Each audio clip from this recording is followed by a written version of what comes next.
My name is Miss Logue and I'm a kindergarten teacher here at Life Academy. I'm going to do a little video resource for you on our letter sounds and then how we sound out words in kindergarten at Life Academy. Ready? Okay.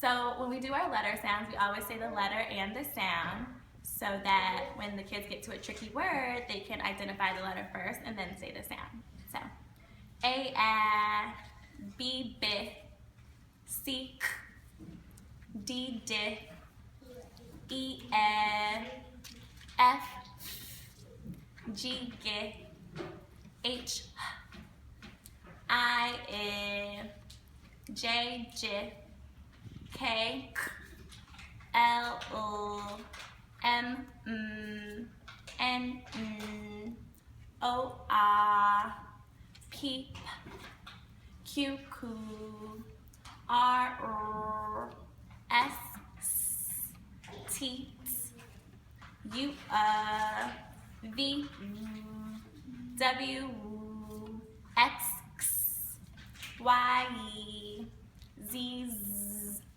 Great, so now that you know all of our letter sounds, let's practice sounding out some words. So at Life Academy, we say to sing the sounds. That means that we do not stop in between the sounds. So watch me. Cap, the word is cap. Watch again. Cap, the word is cap.